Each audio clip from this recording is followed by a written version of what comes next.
Здешний грек не смеет послу угрожать. Ты принес головы и короны поверженных царей, пытаясь нас запугать?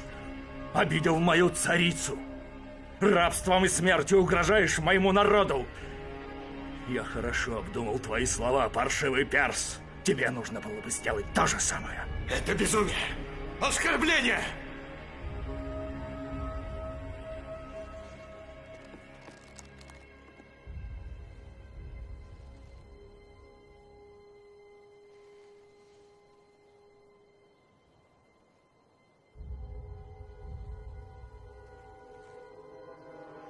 Оскорбление?